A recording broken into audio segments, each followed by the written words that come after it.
বাজারে গেলেন ফুলবেড়ে, অনেক মানুষ কেনাকাটা করছেন। কে যে কোন জাতির বোঝাই দুষ্কর। চিনবেন কিভাবে? আল্লাহু আকবার, আল্লাহু আকবার, আশহাদু আল্লা ইলাহা ইল্লাল্লাহ, আশহাদু আন্না মুহাম্মাদার রাসূলুল্লাহ, হাইয়া আলাস সালাহ। সমস্ত মানুষ চলে যাবে, পার্থক্য হয়ে যাবে।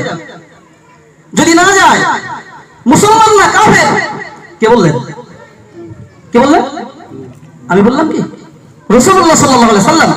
বাজারে অসংখ্য মানুষ, আযান যদি পার্থক্য না করে কাফের। হাটে অসংখ্য মানুষ, মাঠে অসংখ্য মানুষ, আযান যদি মসজিদে নিয়ে আসে, তা ধরে নিতে হবে আযানের পরেও যারা মাঠে কাজ করে তারা কাফের, আযানের পরেও যারা বাজারে থাকে তারা কাফের। তারা শুধু মুসলমান নয়।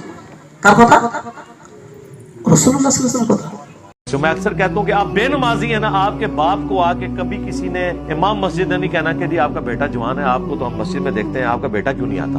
लेकिन अगर किसी नमाजी या बेनमाजी बाप का बेटा रफली देना शुरू कर दे तो मोहल्ले के बेनमाजी भी समझाने आ जाएंगे। ये फर्क देखा है? यही हमारे हक में होने की दलील है कि शयातीन समझाने के लिए आ रहे हैं जिनका खुद इस्लाम डाउट में है। क्योंकि बंदे के कुफ्र और इस्लाम के दरमियान फर्क सही मुस्लिम की हदीस के तहत नमाज बेनमाजी बाप को समझाने के लिए आए कि अपने बच्चे का रफली दैन छुड़ा दो, तो बच्चे को समझ आना चाहिए कि ये शैतान की पार्टी है मुखालिफ।